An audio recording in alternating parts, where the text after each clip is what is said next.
Are you having a hard time figuring out what to get Dad for Father's Day?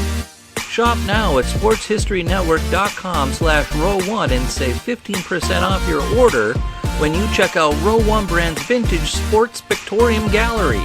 They have America's best sports art. With over 7,200 historic sports prints, you're assured to find something unique for Dad this Father's Day. If he's an NFL buff, check out the 1963 vintage NFL helmet poster. Shop now at sportshistorynetwork.com/row1.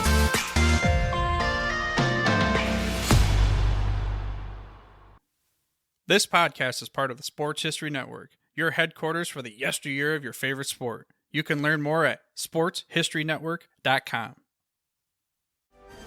The 2021 Professional Football Researchers Association Convention will be held at the Gold Jacket Lounge at the Pro Football Hall of Fame during the final weekend of June. Convention speakers will celebrate the 100th anniversary of the founding of the NFL. The fee for the convention is $50 for members and $100 for non-members. The fee includes admission to the convention and Pro Football Hall of Fame, meals on Friday evening and Saturday afternoon, and free parking. All convention activities are subject to COVID-19 protocols. For more details, click on the 2021 PFRA convention link at profootballresearchers.org. In 1947, baseball's color line was broken when Jackie Robinson suited up for and took the field for the Brooklyn Dodgers. Later that year, the Cleveland Indians and their famed owner, Bill Veeck, signed another black ball player to a contract. The fame and notoriety certainly didn't follow Larry Doby like it did Jackie. Nonetheless, he had to endure many of the same obstacles, hurdles, and barriers that Robinson did. And next, on Sports Forgotten Heroes, the career of one of baseball's greats, a Hall of Famer, the career of Larry Doby.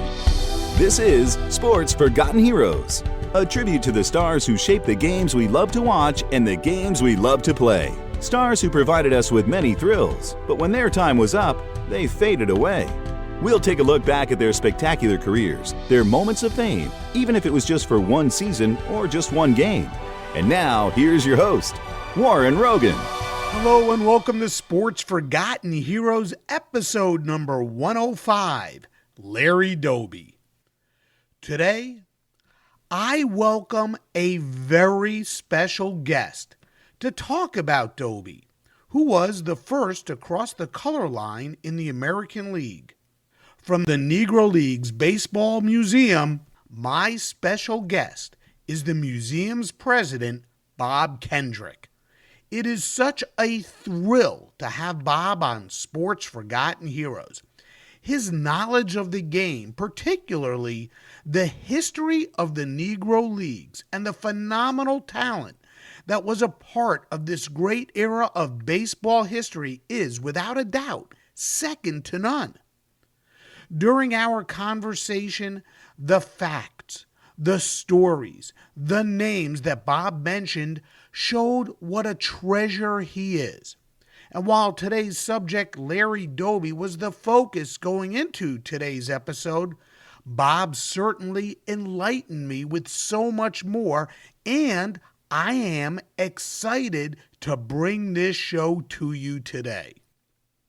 Doby was a terrific baseball player, a member of the Negro League's Hall of Fame and the National Baseball Hall of Fame in Cooperstown, New York. Doby was actually on the radar of Cleveland's owner, the legendary Bill Veeck, long before Branch Rickey thought about bringing the great Jackie Robinson to Brooklyn. But, as fate would have it, Rickey did beat Veeck, for a myriad of reasons, in becoming the first to initiate the integration of Major League Baseball. And I'm going to get into all of that with Bob. Additionally, I'm sure there are very few of you who know this. Bob and I will touch upon the three other men who also broke the color line in 1947. Hank Thompson, Willard Brown, and Dan Bankhead. Like I said, I bet there are very few of you out there who know that in 1947 there were actually 5 black men who played in Major League Baseball. As Jackie Robinson, and rightfully so, gets all the fanfare with Larry Doby soaking up most of the rest of the notoriety that comes along with being the first to do something. He was the first in the American League. Now, before we get into today's episode of Sports Forgotten Heroes, I want to thank those of you who have found the podcast through my website, sportsfh.com. I've found more topics to talk about, and I have a few shows on the docket based on your suggestions. And of course, I would love to hear from more of you, and I encourage you to check out sportsfh.com. That's where you can make suggestions, submit questions for future episodes, learn more about my guests, the forgotten heroes we talk about, and so much more. Again, that's sportsfh.com. Also, please follow Sports Forgotten Heroes on Twitter at SportsFHeroes. Check out the Sports Forgotten Heroes page on Facebook and look for Sports Forgotten Heroes on Instagram. Also, if you're listening on Apple Podcasts, please give Sports Forgotten Heroes a 5-star rating. As always, thank you for your support.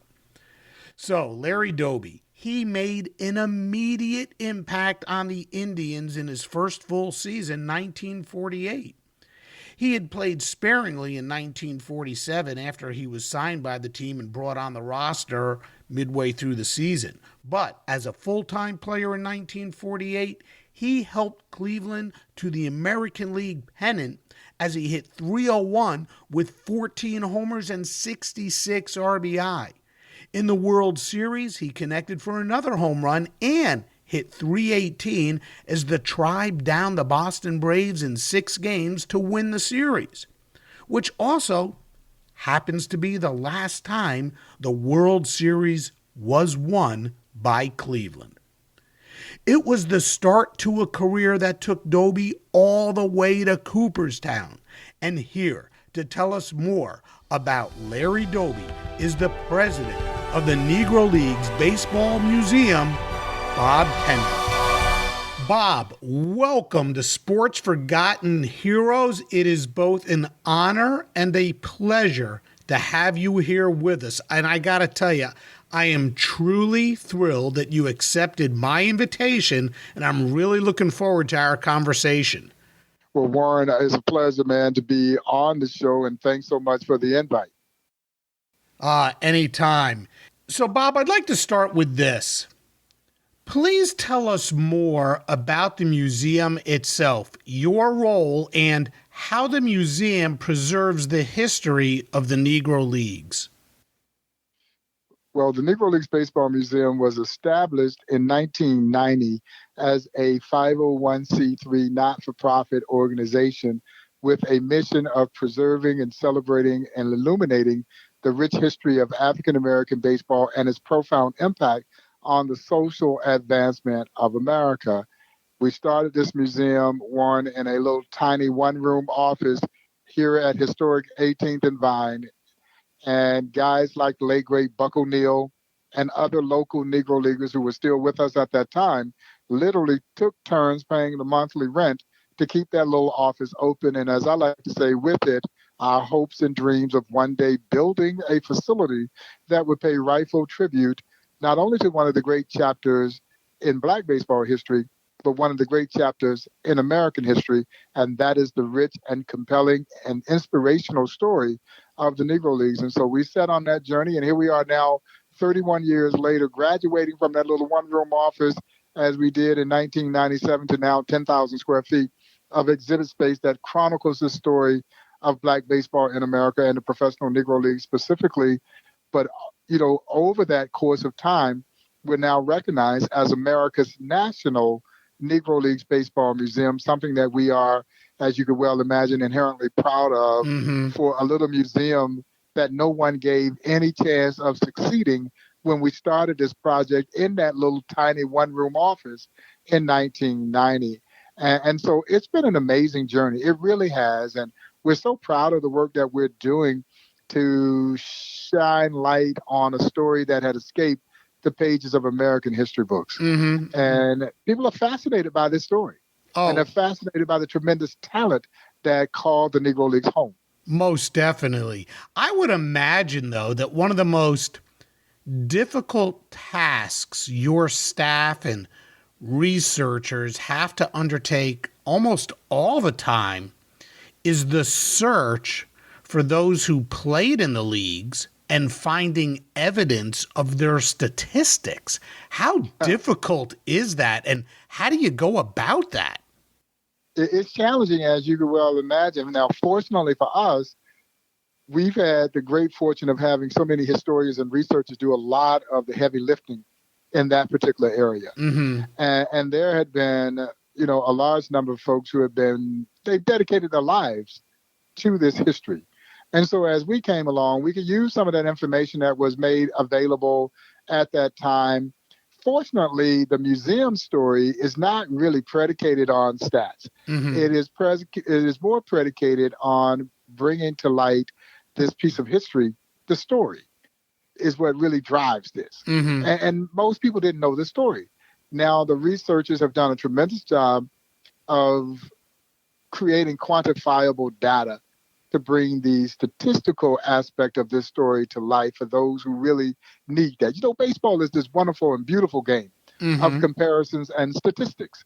And that had always been the knock on the Negro Leagues, that the statistics, even if they were there, they weren't reliable. And there was always a level of skepticism around the numbers as it relates to the Negro Leagues. And sometimes these almost larger than life, somewhat mythical-like figures who call the Negro Leagues home. Mm-hmm. And so through the years, the researchers have done a tremendous job on unearthing this statistical data that so many feel like they have to have it in order to give justification for how great this league really was. We've never felt compelled that the numbers had to be there to quantify how great these leagues were, but I'm glad that it is there. And I tip my cap to all who've dedicated themselves to the research aspect of creating the statistical data that's necessary, that led us to the December announcement of Major League Baseball recognizing the Negro Leagues for exactly what it was, a major league. Yeah, and I actually jotted this down because that's an interesting question for me anyway, that Major League Baseball did announce that it will recognize statistics accumulated by players who appeared in the Negro Leagues. But maybe not all of them. And this is where I get a little confused, and maybe you could clarify this for me. And if I'm wrong, please tell me I'm wrong. When you look at two of perhaps the most famous or well-known ball players who both played in the Negro Leagues and Major League Baseball, Willie Mays and Hank Aaron, who played for the Birmingham Black Barons and the Indianapolis Clowns, respectively. It's my understanding, and again, correct me if I'm wrong, that the numbers they posted while in the Negro Leagues won't be counted. So how is it being determined what stats are to be included and what stats aren't? Yeah, well, the statistical time frame that they use for this decision goes from 1920 through 1948. So it would encompass at least a year or maybe 2 years of Willie Mays' career. Unfortunately for Henry Aaron, he didn't start playing in the Negro Leagues until 1952. So his numbers won't be accounted for, at least at this time. At least at this time. There's still hope that this will expand over time to go into, I hope, at least the early 1950s, because you got to understand that by 1948, there was only 7 black players in Major League Baseball. And so there was still a lot of great talent that was still there in the Negro Leagues. And so, yeah, it would be great to see their numbers eventually included after 1948. But, we'll see how that ultimately kind of moves forward. But right now, the time span goes from 1920 to 1948.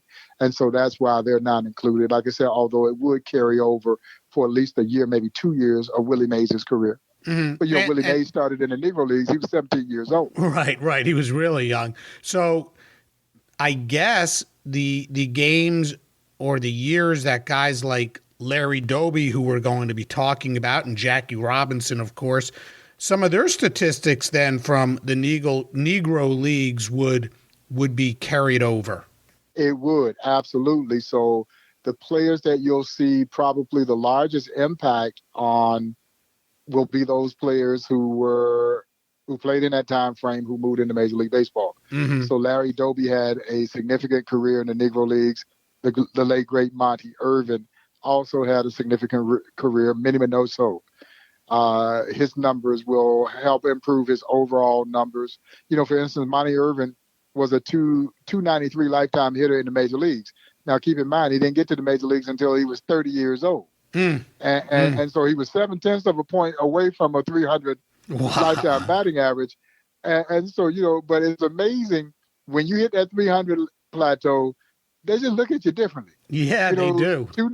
293, you were an okay hitter. 0.7 of a point more, you were a great hitter. But that's how we are about numbers. We're such sticklers about numbers. Well, Monty Irvin's career was so prolific in the Negro Leagues that his lifetime batting average will now be above 300 when you apply the formula that we believe is going to be used to help integrate these numbers into the annals of Major League Baseball history. And so you'll see kind of market improvements in some of those numbers for players like that. Players like Josh Gibson, when you start to just whittle it completely down to league games, then his numbers are not going, home run totals are not going to look as prolific as we know them to be because, he had all these home runs against all levels of competition, including major leaguers. Mm-hmm. But those numbers and games won't be accounted for. It'll only be official league games. And of course, they were playing a fraction of the number of games in comparison to Major League Baseball at that time. So for those who are into numbers, you'll have to dive a little deeper and start to look at his home run per at bat, ratio. And they're off the charts. Mm-hmm. And then you look at his lifetime batting averages and those kinds of things. In 1943, he hit 441 in a Negro League season. And so will that now be recognized as the all-time Major League batting average for a single season? I mean, so we're still waiting to see how these numbers will be applied, but it certainly opens up the possibility of a lot of what ifs. Yeah. And baseball, more so than any other sport, really relies on numbers, and you measure the status of a ball player, what they did over the course of their career by the number, and you take a look at a more recent player, a guy like a Fred McGriff, who hit 493 home runs, 7 more, and he is sitting in Cooperstown. Yeah. And they look at him totally different. If he gets 7 more home runs, which he probably would have gotten.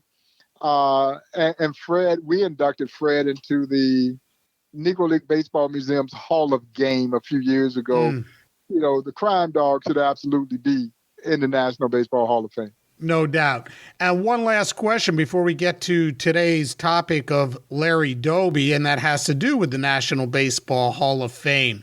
For those who have visited Cooperstown and the Hall of Fame, how do the two museums differ? And do you ever work in conjunction with each other?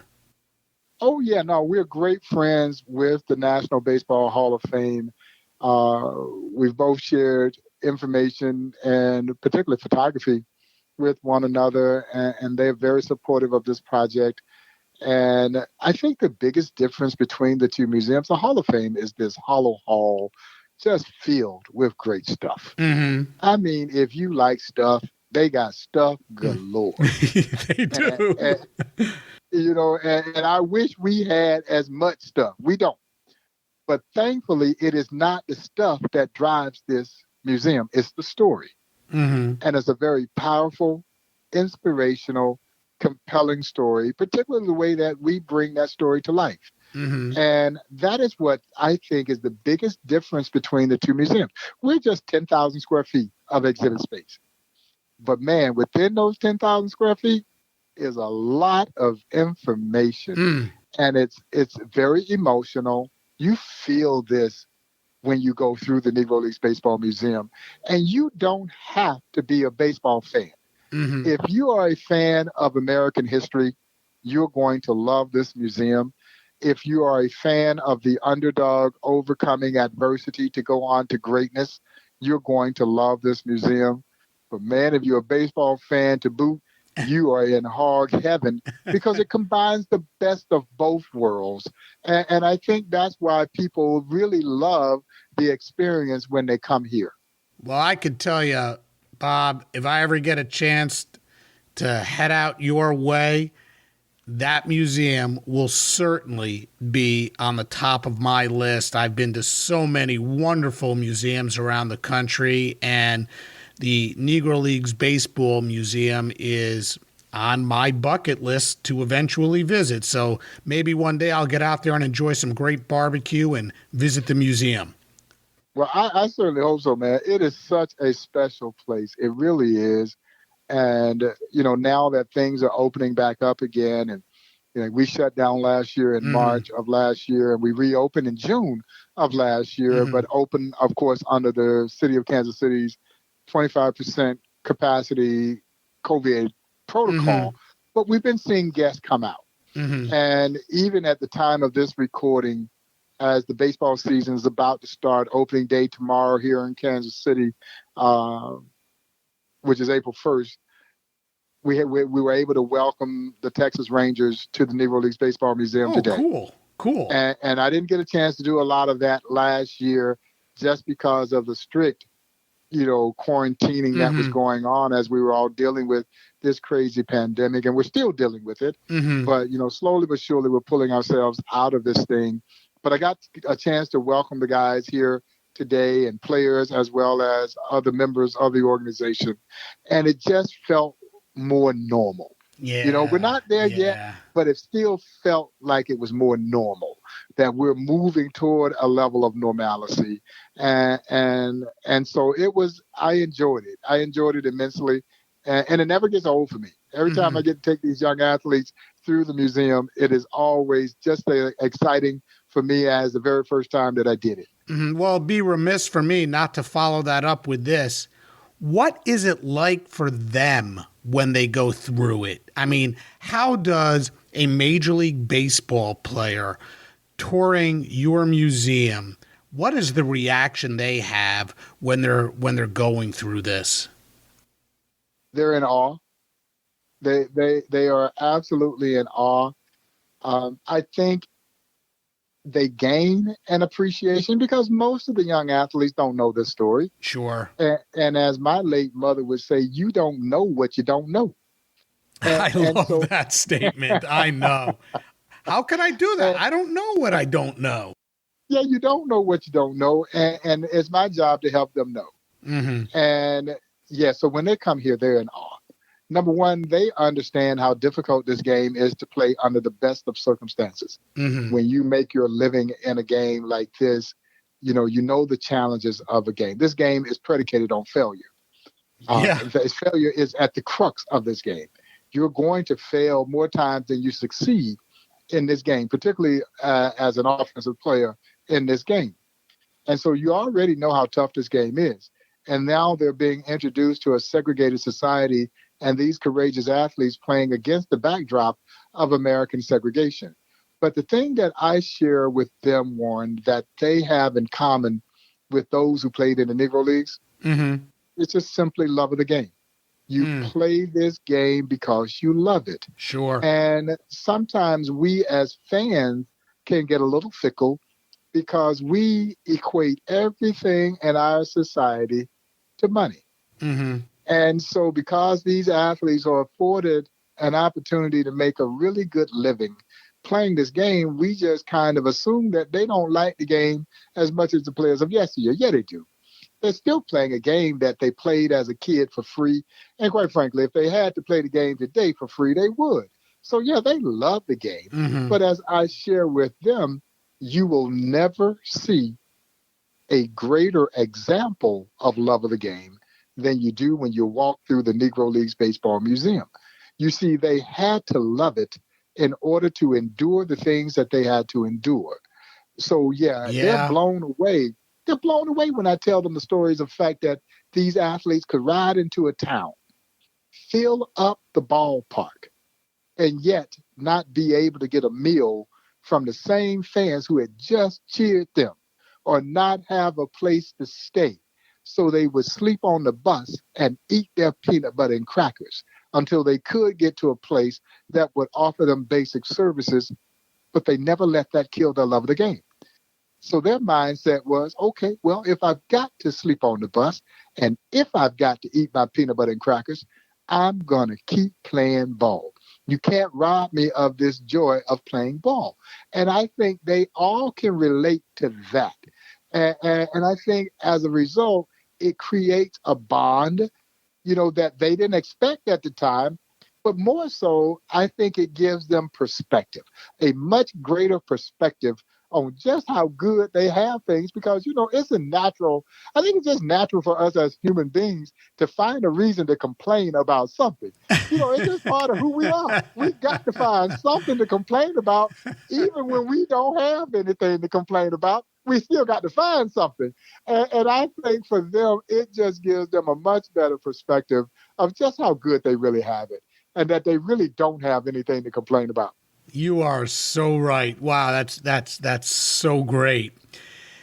Hey, let's start. One of the things that you said is the museum is filled with stories. And I think the story of Larry Doby is terrific. So I want to start with this. Larry Doby broke into the major leagues in 1947. That's the same year Jackie Robinson broke in. Yes. Now, of course, Larry didn't debut for the Cleveland Indians until much later in the season. However, he was the second African American to cross the color line, and he was the first to do so in the American League.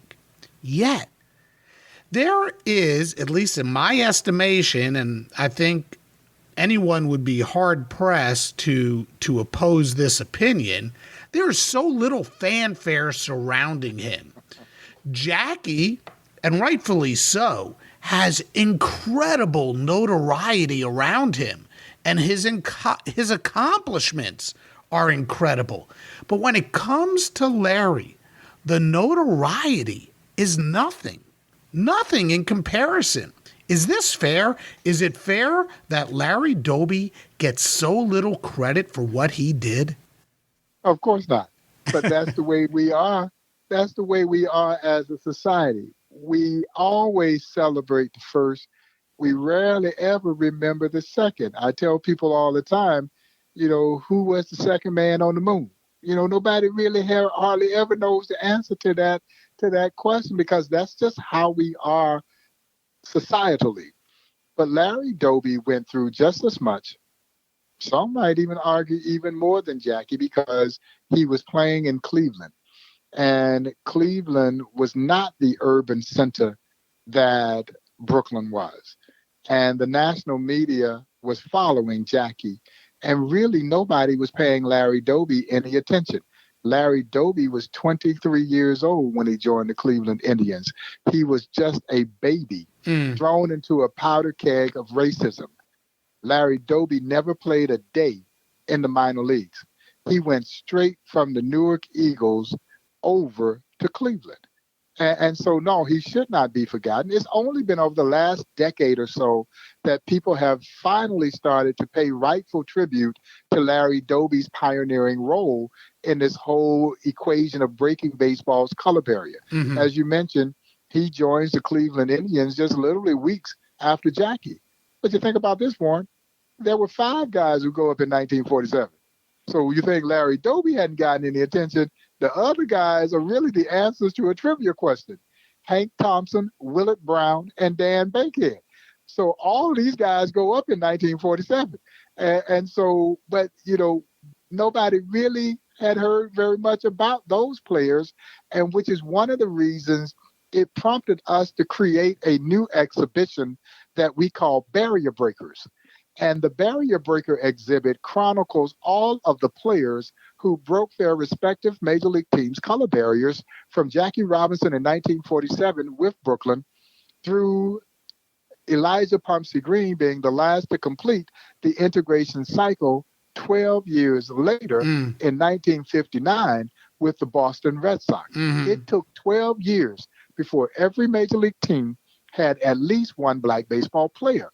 But we felt like these players deserved to be more than just a footnote in baseball and American history. And that it was important for us to document and chronicle and substantiate their pioneering roles, because I can tell you this, and I'll say this with no hesitation, it didn't get any easier for Pumpsie Green in 1959 in Boston than it did for Jackie in 1947.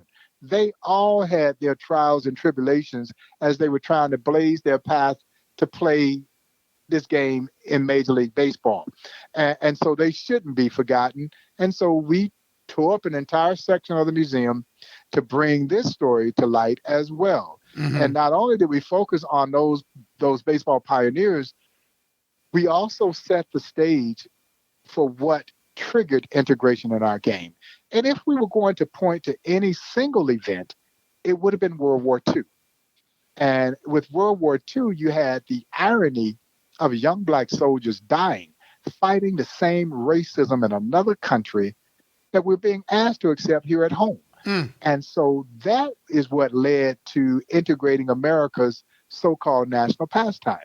The sentiment was this: if they could die fighting for their country, they ought to be able to play baseball in this country. Sure. And really, that's what gave Branch Rickey the needed momentum to go try and make this bold move to break baseball's 6-decade-long self-imposed color barrier. Well, I want you to know that I did my research before this, because I have questions here about Willard Brown, Hank Thompson, and Dan Bankhead. So real quickly, but I got to address this first. The second man to walk on the moon was Buzz Aldrin. Okay. Right, there you go. Thank you. All right. So Willard Brown. Buzz gets no love. He doesn't want to be. He did not want to be referred to as the second man on the moon. All right. So, so Jackie was first, Larry was second, and then along comes Willard Brown, who played for the St. Louis Browns, and I believe he played 21 games, hit a home run, and he hit 179. That was the only season he played the majors. Hank Thompson.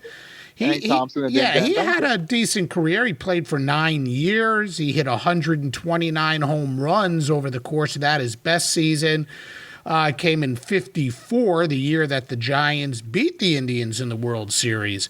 Hank had 26 homers, 86 ribbies, and hit 263. And Dan Bankhead joined Jackie later in 47 with Brooklyn.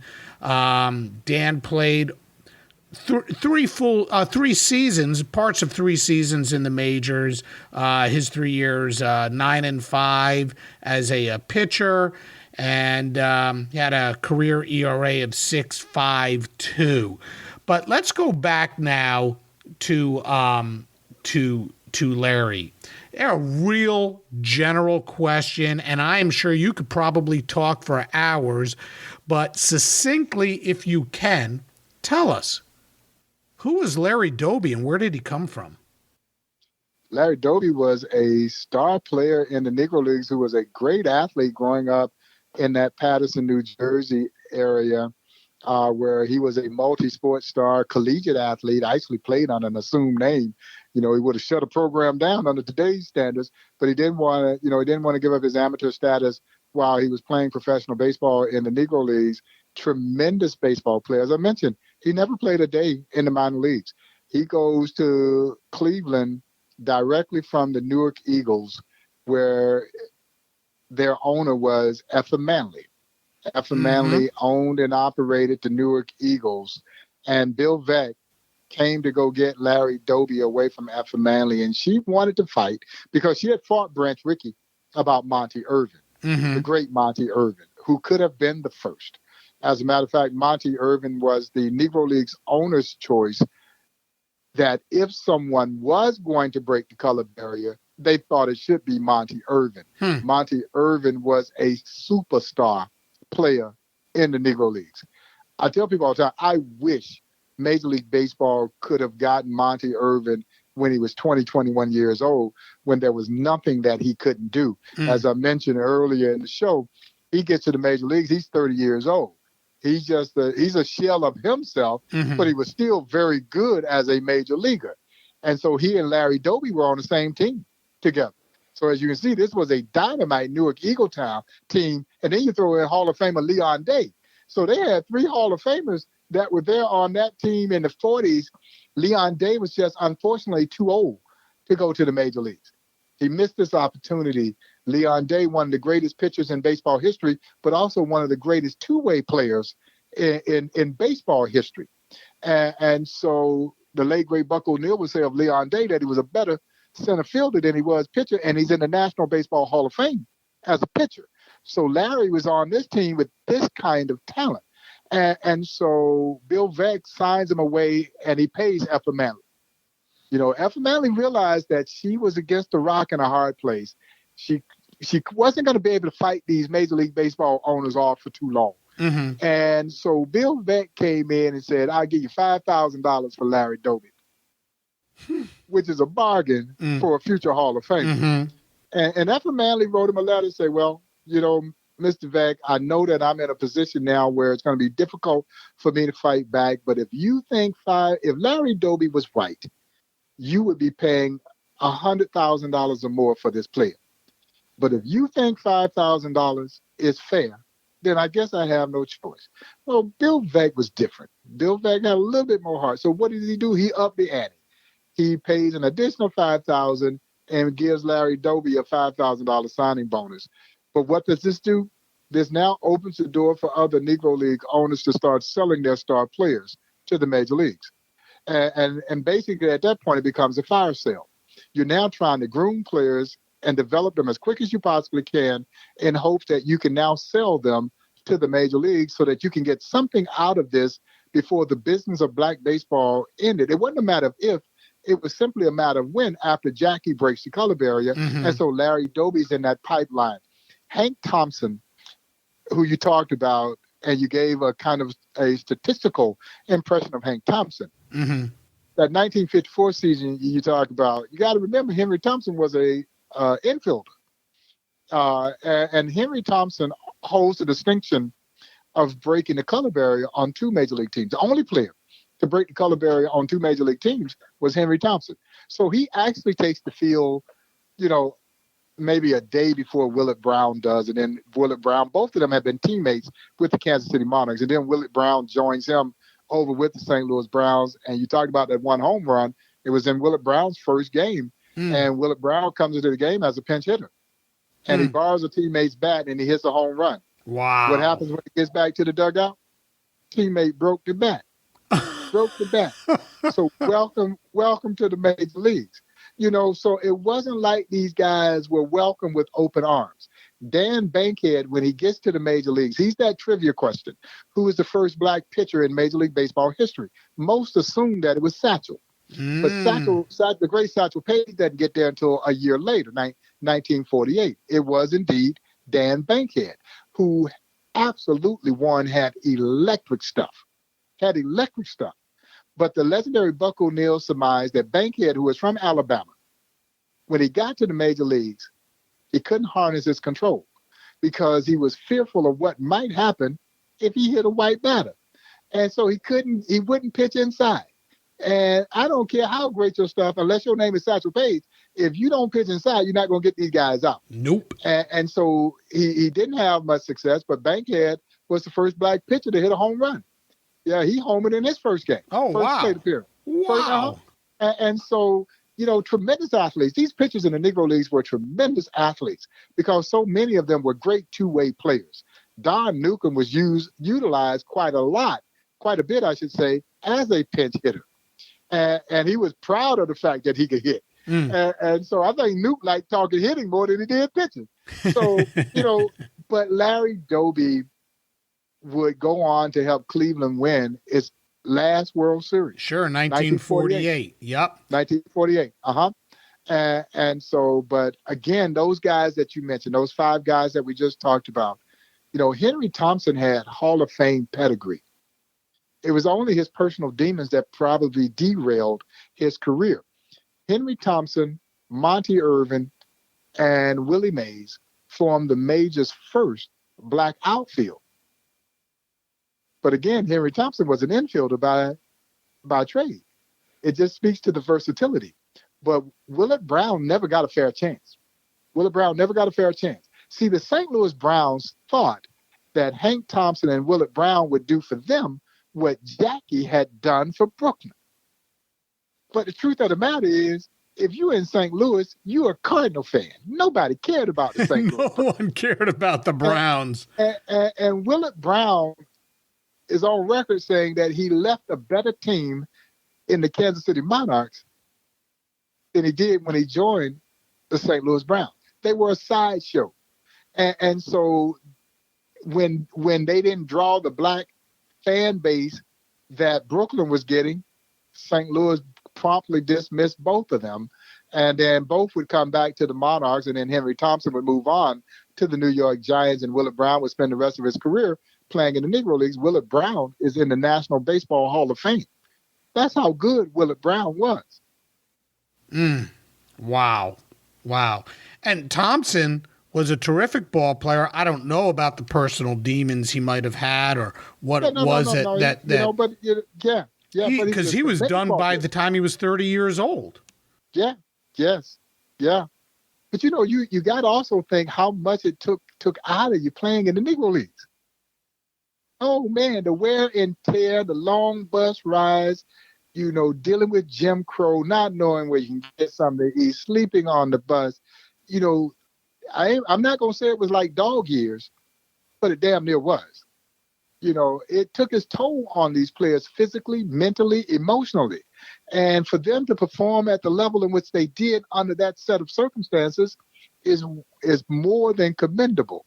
It is almost unthinkable, how good they were under the set of circumstances that they were playing this game.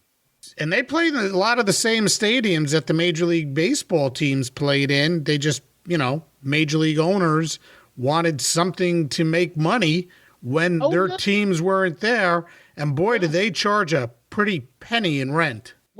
Well, and that was one of the reasons that it took so long to integrate this game, because there were so many Major League teams that were making money off the Negro Leagues. I tell people all the time, the biggest difference between the Negro Leagues and the Major Leagues was simply money. The Major Leagues had more money. They had their own stadiums. And so the Negro Leagues, only a few of their teams had their own stadiums. So by and large, they were renting the ballpark from those Major League teams. And so in those scenarios, the Major League teams were getting a percentage of the gate and likely all of the concession.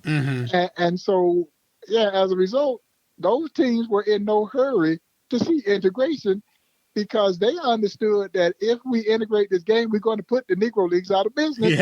And you're going to take away a source of revenue from me that they weren't having to work that hard to get. Yeah, makes sense. All right, let's get back to Larry here.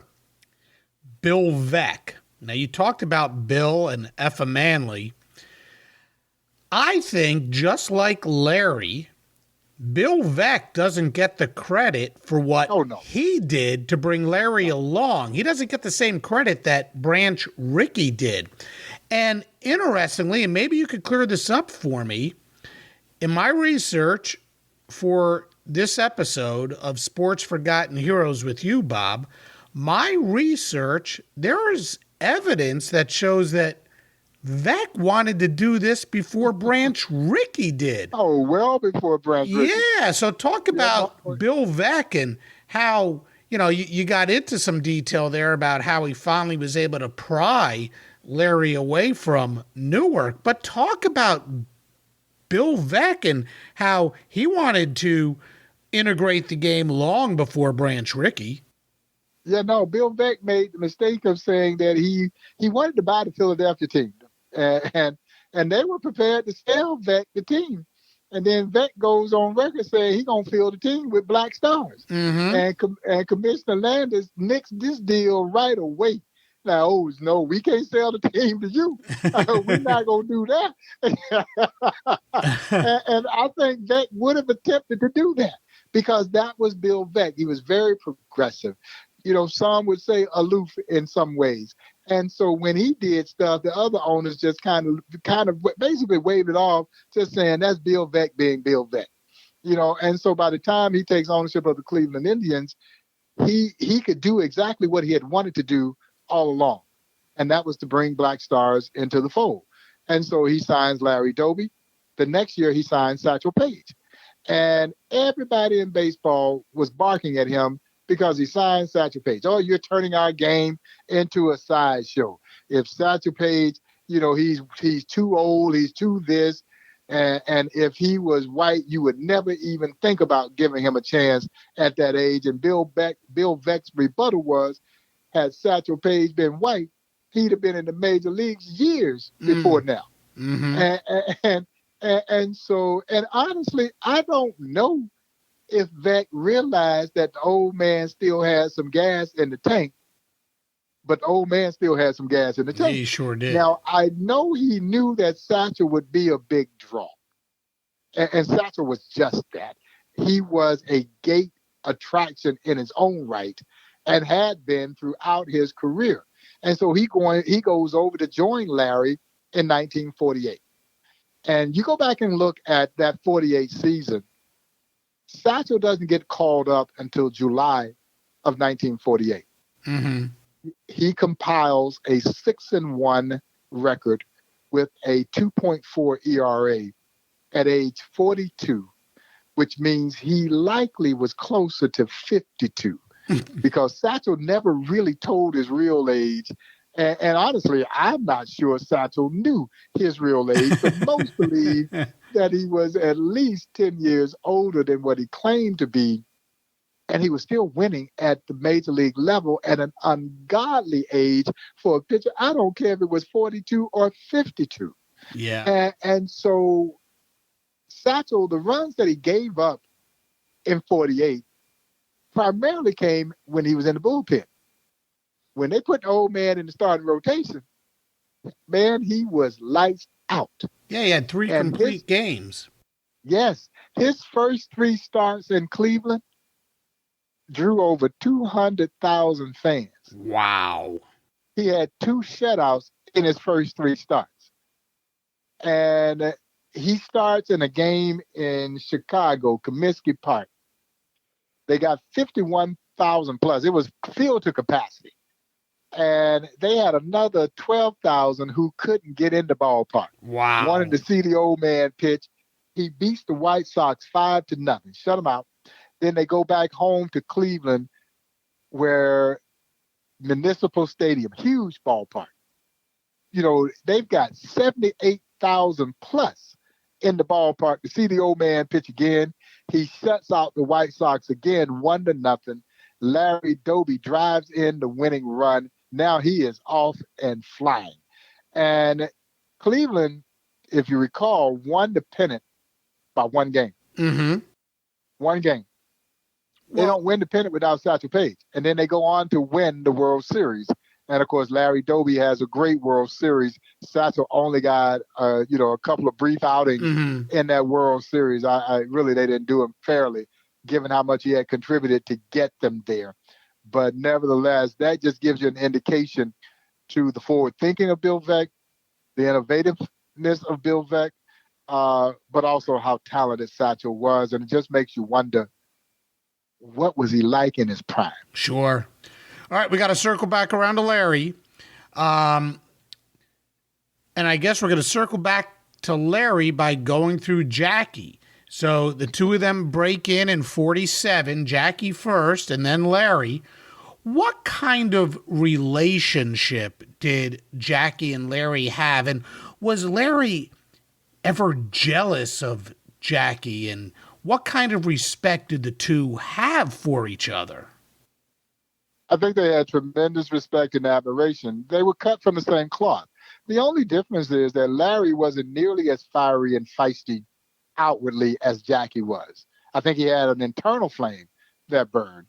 But, they were cut from the same cloth from the standpoint that these were both college-educated athletes that both served in the military. So we're talking about the identical same qualities that really prepared both of them to succeed at the major league level. And so you could see it from all-star games and then eventually barnstorming games that Jackie would pull together with Negro League All-Stars, and that there was always this great admiration. And I think it was the same for all the black players as they came up to the major league. There was obviously deep-rooted competitiveness amongst all the players, but there was also you're pulling for them to succeed because you knew how important this was. You knew that everybody was watching. And in order for others to continue to get the opportunity, they had to succeed. So they felt that pressure. They felt the pressure of not only having to play well, but they also felt the pressure of carrying a race of people in doing so. Mm-hmm. And so as a result, there was always, I think, a very close camaraderie amongst those black players. Because, again, they were still somewhat isolated. Wasn't that many of them? Because what you would typically see was a team would bring one and then eventually bring another so that player wouldn't be so terribly isolated. Makes sense. So, naturally, when they got together playing against one another, they gravitated to one another. And like I said, in the off season, they played took on barnstorming tours and those kinds of things. But I do think Jackie had great admiration for Larry. And I don't think there was any jealousy. Mm-hmm. I do think some of the players, I think Satchel lamented the fact that he wasn't the first, but he also understood why Jackie was the first. And for Satchel, it was probably difficult because he was, in many ways, the Negro Leagues. He's the Negro League's biggest star. Yeah. And Jackie was still a relative unknown when it came to baseball. Mm-hmm. But you have to remember, baseball was Jackie's weakest sport. He's much better basketball, football, track athlete than he was a baseball player. A star at UCLA. Yes. He turns himself into a Hall of Fame caliber baseball player. Wow. Hey, let me ask you this. When Larry first joined Cleveland, now I'm sure there were teammates that were not happy about it, but were there teammates who accepted him? What was it like for Larry? Well, Bill Veeck helped them accept him. and Branch Rickey helped the Dodger teammates accept Jackie Robinson. They did it unwillingly, but they came around. Mm-hmm.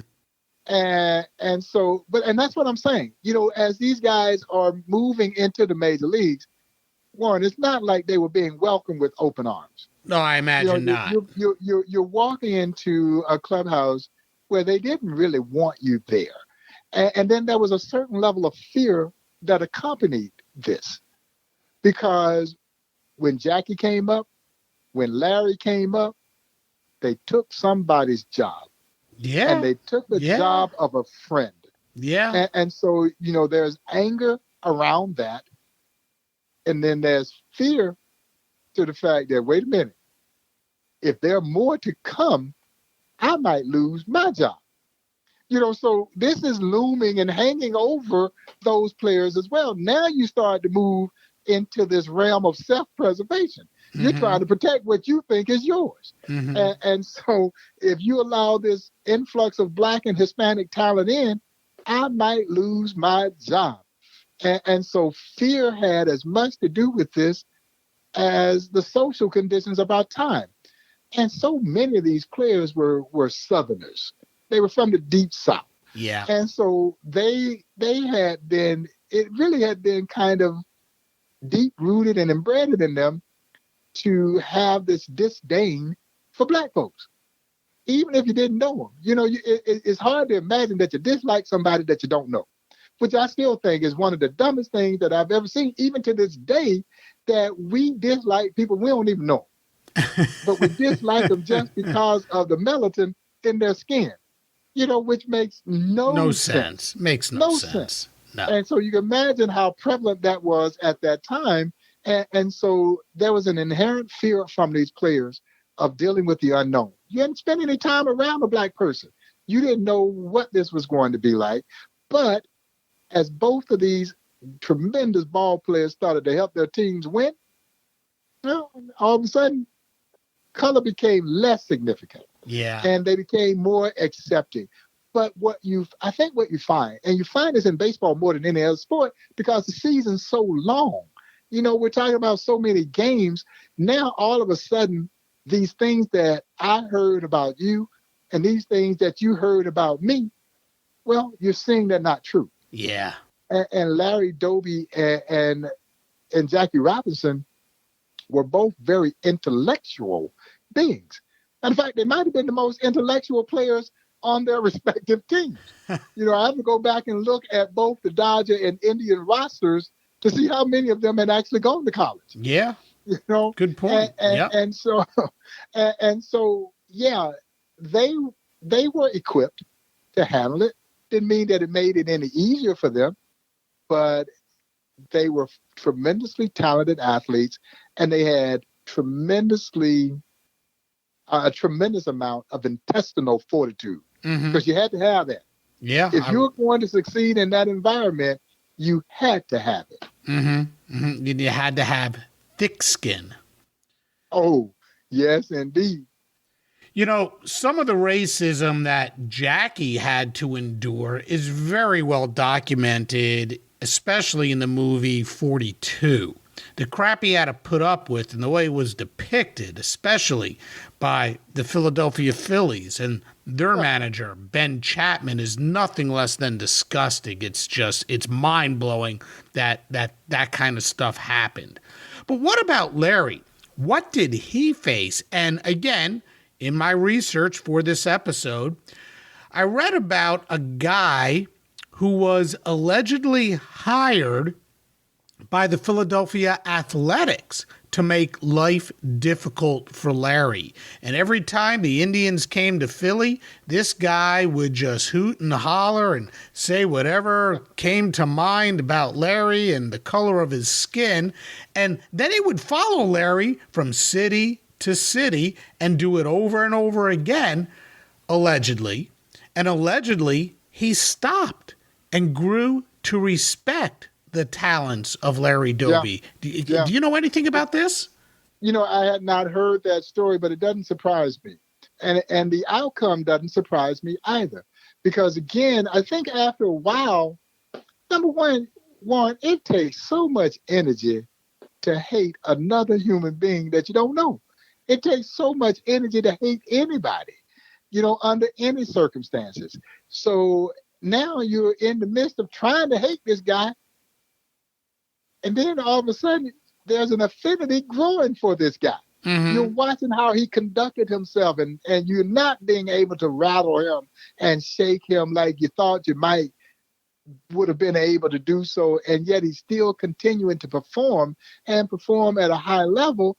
And all of a sudden, the real humanness in us starts to come out. We're not born to hate anyone. We're not necessarily it's taught. Hate is taught. Yes. And so that story, you know, on both sides of the equation doesn't surprise me, even though I'd not heard that story before. Well, you know, so the Philadelphia Athletics allegedly hired someone to do this to Larry.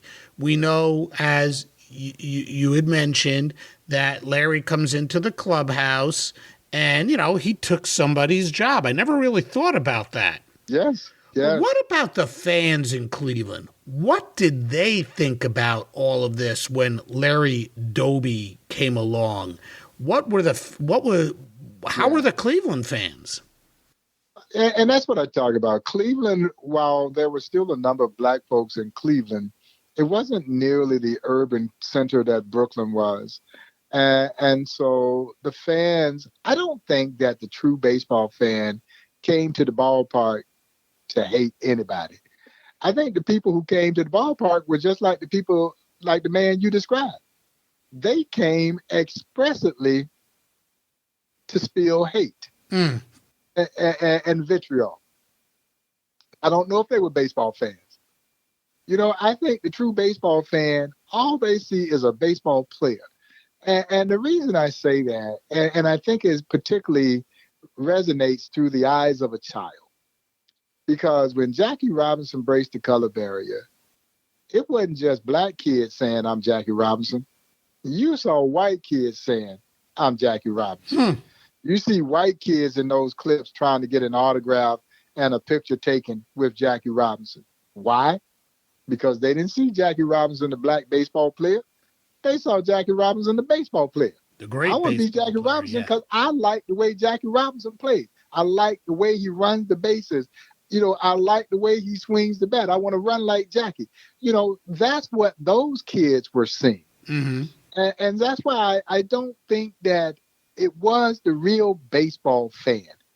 It was the hater who was impersonating a baseball fan that wanted to come and try to rattle these players, try to spew hate, and hope that hate would spill over and that others would embrace that same level of hate. And to these players' credit, they persevered. Well, we know what kind of ball player Jackie was. What kind of player was Larry Doby? Was he a singles hitter, a guy who hit for average, a power hitter? Tell us about the game that Larry Doby played. Larry Doby, 5'2" guy. He's 5'2" guy, had some power, line drive hitter, great outfielder, even though he was an infielder by trade as well. He was converted to an outfielder. And so Larry had a complete game. And that's what I'm saying. When you talk about a team with the Newark Eagles that had Larry Doby, Monty Irvin, and Leon Day, that's some kind of team. And they beat the Kansas City Monarchs to win the Negro League World Series in 1946. And Buck O'Neil, who won the batting title that year, was playing for the Monarchs. And it was just a tremendous 7-game series that the Eagles won in 7 games. And Leon Day makes a great catch on what would have been a game-winning, game series clinching hit that Buck O'Neil had, which is one of the reasons why I think he always talked about Leon Day being a better center fielder than he was pitcher, because Leon makes that great catch on him. But Larry was an outstanding ball player.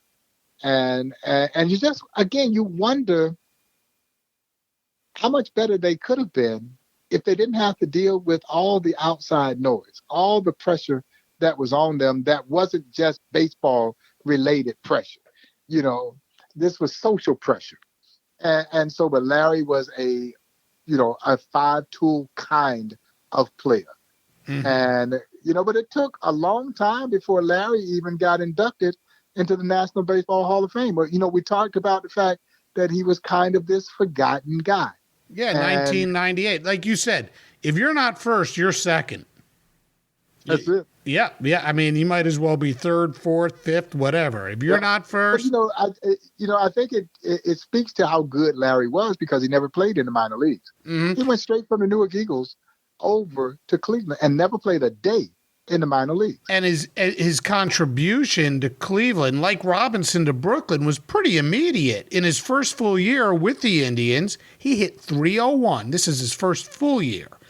.301 with 14 homers, 66 ribbies, had an OPS of .873 in 121 games, 29th in MVP voting. And better than that, he hit .318 in the World Series, knocked one out. It's 1948 against the Braves, the last World Series that the Indians have won. Yeah. Yeah, I mean, they haven't won since 48. No, my Cleveland Indian fans get tired of hearing me say that was the last World Series they won. Well, tell us about his immediate contributions to the team and the difference he made. The Indians were a good team back then. They just had to contend with the Yankees. I mean, the Yankees were just, See, they had a great pitching staff. And I guess you could say they had the misfortune of being at a time when the Yankees were so dominant. But I think about something that Larry Doby had once said, that he tried to get the Indians to sign Willie Mays, Henry Aaron, and Ernie Banks. And that the scouting report came back and said that Willie Mays couldn't hit the curveball, that Henry Aaron had a hitch in his swing, and that Ernie Banks had no range. I hope those scouts were canned after that. Yeah, you got to think that the scouting report was very much fictitious. And was it the fact that they just didn't want that many black players on the team? But man, you think about this. Had they made those moves, we would be talking about Cleveland the way you're talking about the New York Yankees of that era right now. The pendulum of power would have shifted, particularly with that great pitching staff led by my good friend, Rapid Robert, Bob Feller, who I got to know extraordinarily well through the years before he passed away. He and Buck O'Neill were great friends. They hook up. Buck was part of that barnstorming tour with Satchel and his All-Stars playing against Bobby Feller and his All-Stars in 1946. So he and Bob Feller had a long-standing relationship. And so they had a great pitching staff in Cleveland. And if they signed those players, man, the pendulum of power would have shifted. And we would indeed be talking about the Cleveland Indians just like we talk about the New York Yankees of that time span. But somebody made a decision that they didn't want that many black players. Well, they had one of the best they had one of the best black players in Larry Doby, and he gets on this roll. He becomes one of the best, if not the best player on Cleveland. They had a very talented roster.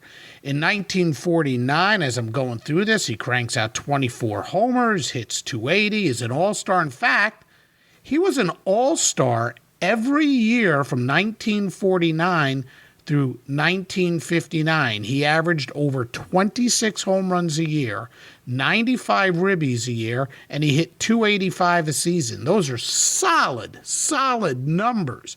In 1954, he led the American League with 32 homers and 126 RBI. He finished second in the MVP voting to Yogi Berra.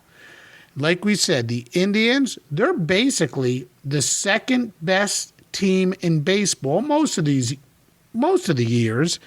Yeah. But in 54, of course, was a very special year when they won, I think it was 111 games, but they lost to Willie Mays and the New York Giants in the World Series.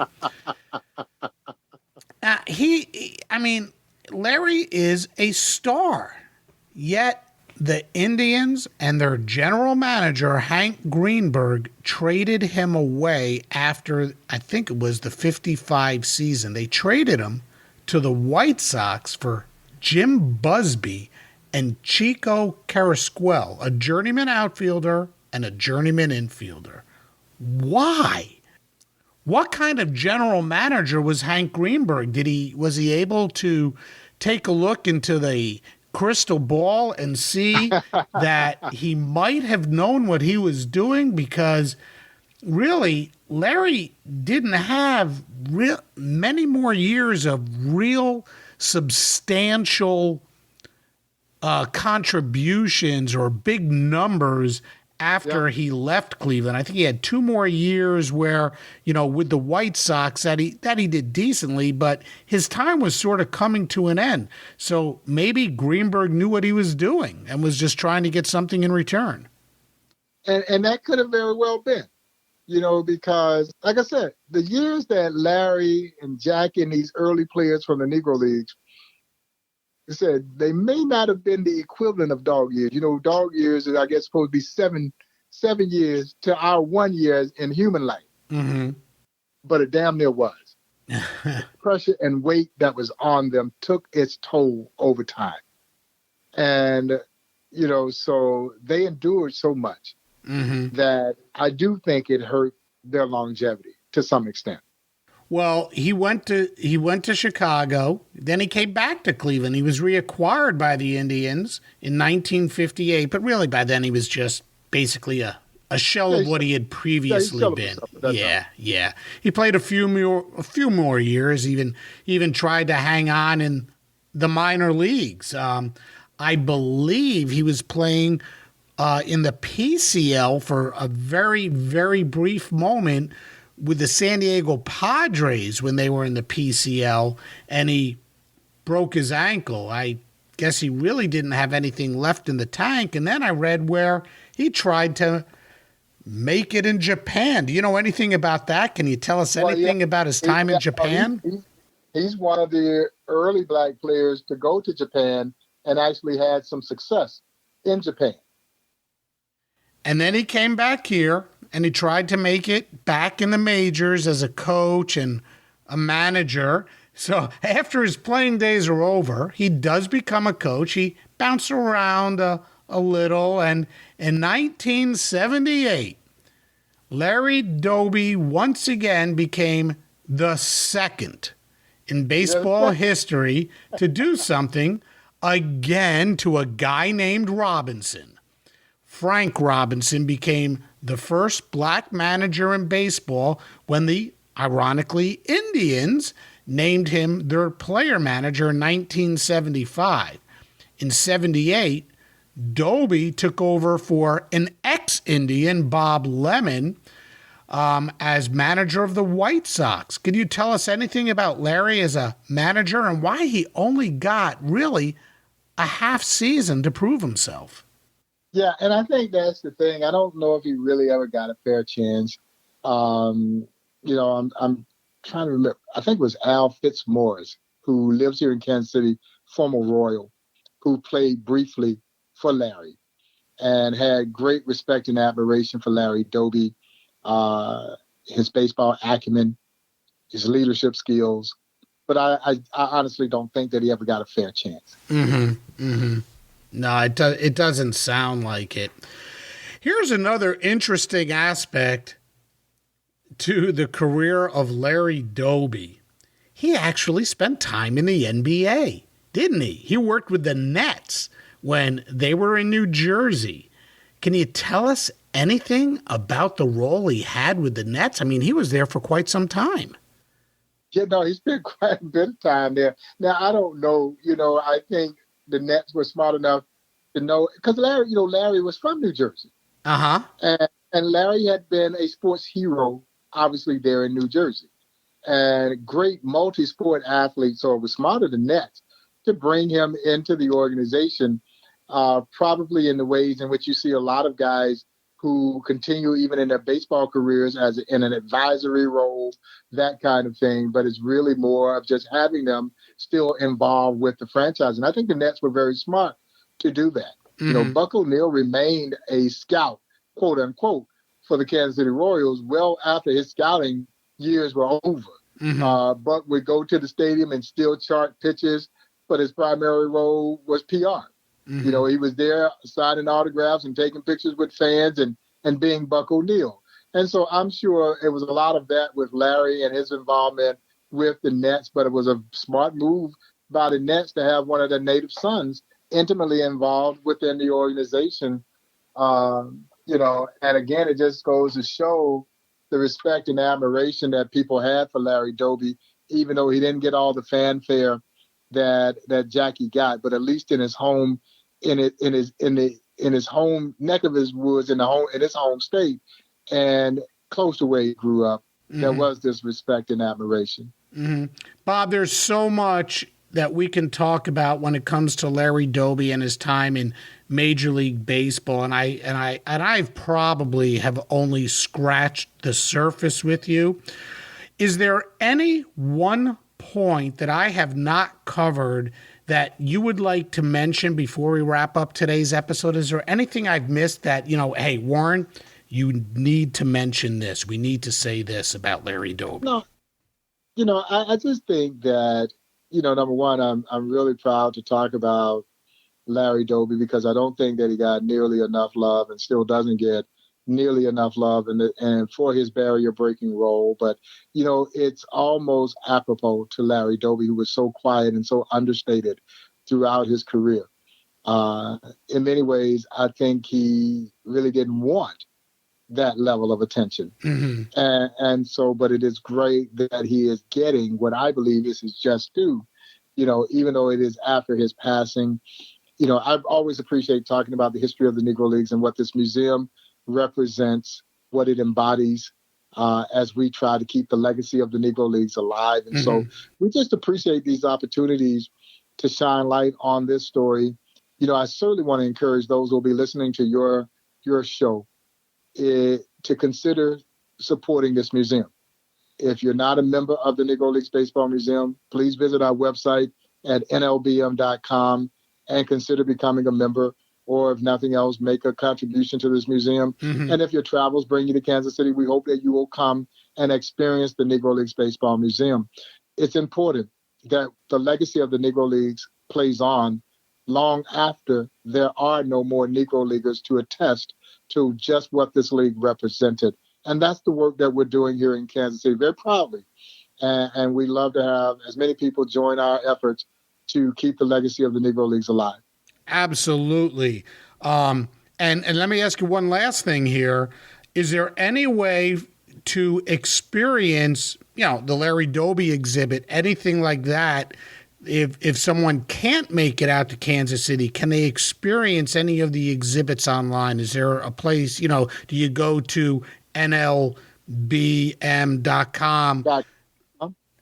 Is there any way to experience anything online? Yeah, no, we're starting to move more digital experiences online. We just finished a wonderful experience with Microsoft. That's a digital tour of the museum.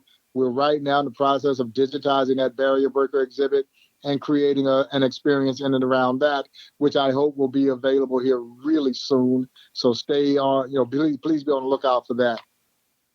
Well, Bob, I want to thank you so much for spending just a little bit of time with me on Sports Forgotten Heroes. Like I said in the beginning, it's an honor and a pleasure to have you here. I am thrilled you accepted my invitation, and I certainly hope you will accept another invitation to come back sometime and talk more about these forgotten stars of baseball. Yeah, no, I appreciate the opportunity, and you know exactly where I am. And so, I enjoy talking about these players and about this history. And so thanks for having me on the show. Anytime, Bob. Thank you so much. Okay, Warren. Appreciate it, man. I want to thank my guest again, Bob Kendrick, president of the Negro Leagues Baseball Museum. To find out more about the museum, check out the site, nlbm.com. That's nlbm.com. Okay, next time on Sports Forgotten Heroes, I welcome back an old friend, Tony Parker. And we're heading back out to the fairways, and we're going to talk about another of golf's forgotten heroes, a PGA champion, Denny Shue. That's next time. For now, thanks for listening, and I'll see you next time on Sports Forgotten Heroes.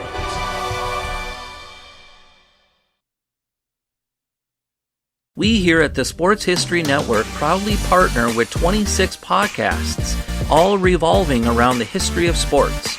But did you know that many of our hosts were sports history authors way before they started their shows? It's true. We've got Joe Ziemba, host of When Football Was Football, Joe Zagurski, host of Pro Football in the 1970s, Mark Morthier, host of Yesterday Sports, Tommy Phillips, host of Lombardi Memories, and Scott Adamson, co-host of From the 55-Yard Line.